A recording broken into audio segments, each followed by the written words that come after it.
India is the second largest consumer of gold, and India gem and jewellery industry contributes around 10% to India's total merchandise exports. Well, the industry is currently facing some challenges due to the geopolitical scenario, the emergence of the beneficiation scheme, and issues related to rough diamond sourcing, and of course the falling prices of diamonds in this year and the high import duty that we have seen across precious metals. Well, the bullion and gem and jewellery sector have put forth together its pre-budget recommendations to the finance minister, seeking 1. Reduction in the import duty of gold from current 15% to 10, perhaps 6. Some of them have been asking for even 4% on the lower side.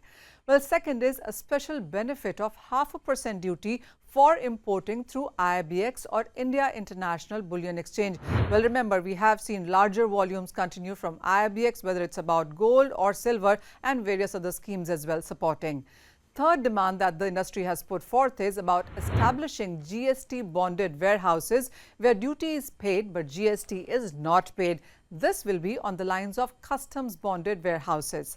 The fourth is about creation of electronic gold receipt or EGR, and this can be done via these GST bonded warehouses. This will enable trading on EGR within the exchanges.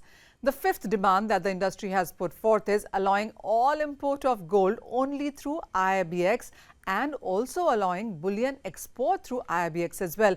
This will clearly open the markets in very many ways.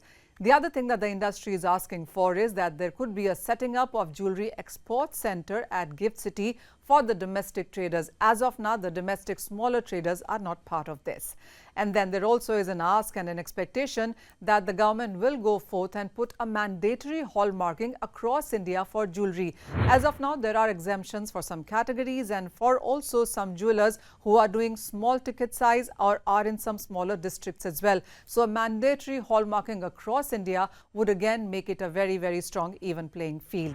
It also is about stopping import duty benefits from the least developed countries or LDCs and of course the free trade area countries, as this does distort market, as has also been seen in sense of silver. The industry wants that silver should be brought at par with gold under CEPA agreement. Currently, the import duty on gold under UAE CEPA agreement is 14%, but the duty on silver is much lower at 9%. Well, the industry also is looking forward to gradually moving to 100% bullion trade through commodity exchanges only. I mean, this is still some time away, but this is what the industry seeks in sense of direction. Also, the markets are anticipating that the government could permit EMI on jewellery purchase. As of now, you can buy a lot of stuff on EMIs, whether it's your automobile, luxury goods, white goods as well, but not in case of jewellery. So this is one thing that the industry has been pushing forth for a very long time now.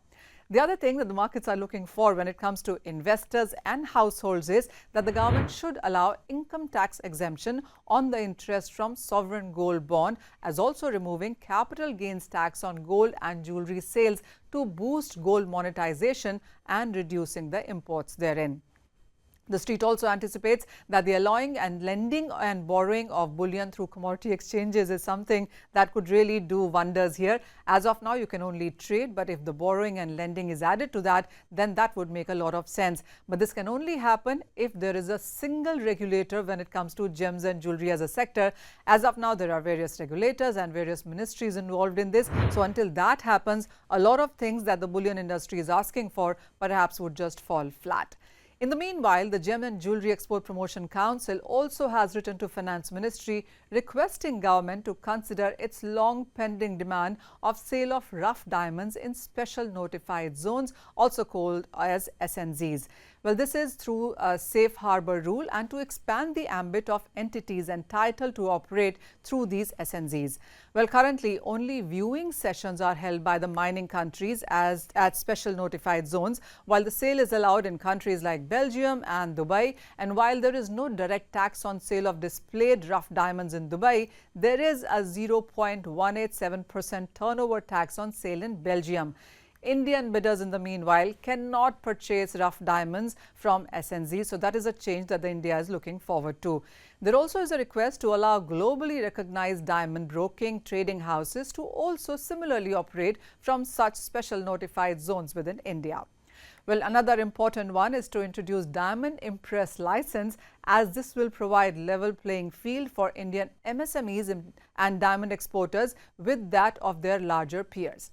It will also stop flight of investment of Indian diamantaires to diamond mining destinations. It will also give more employment in terms of diamond assorters, processing of semi-finished diamonds within these factories. And then, of course, there is also this introduction of duty drawback on exports of platinum jewellery that the industry hopes will go through as well within this budget.